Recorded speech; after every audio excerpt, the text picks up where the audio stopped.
පසුගිය කාලවකවානු තුළ ඊශ්‍රායෙල් රැකියාවට අදාළව යම්කිසි පැමිණිලි ගණනාවක් අපිට ලැබිලා තිබුණා. ඒ සම්බන්ධ අපි විමර්ශන කරා.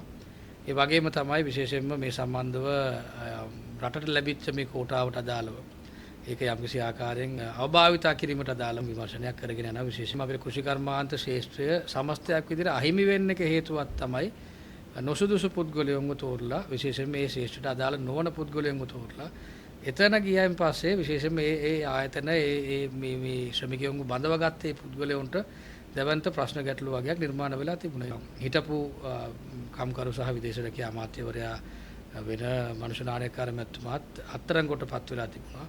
ඉතින් ඒ සම්බන්ධවත් විශේෂයෙන්ම අපි දකිනවා අර රටට ලැබිච්ච යම්කිසි අවස්ථාවක් තමන්ගේ පුද්ගලික වාසියක් සඳහා ඒ වගේම තමන් හිතවතුන්ට යම්කිසි ආකාරයෙන් ඒක බෙදුවා කියන යම්කිසි චෝදනාවක් තියෙනවා. ඒ චෝදනාව බොරු නම් අධිකරණ ඉදිරිපිට ඒක ඔප්පු කරමින් එයා නිර්දෝෂී බව ඔප්පු කරන්න අවස්ථාවක් තියෙනවා. එතනදී එතුමා සඳහන් කරපු කාරණාවක් තියෙනවා අර්බුදයක් රටේ නිර්මාණ වෙලා තිබුණා. අර්බුදයට විසඳුමක් හොයන්න තමයි එතුමා පුද්ගලයන් යවන්න පටන් ගත්තේ කියලා. ප්‍රශ්නේ තියෙන්නේ අර්බුදයක් රටේ තිබිච්ච බව අපි දන්නවා. ඒක ඇත්ත. නමුත් කවදාකවත් අර්බුදයක් කියලා කියන දේ අපරාධයක් කරන්න සමාවක් නෙවෙයි. මේක මහ ජනතාවට හිමි දෙයක්.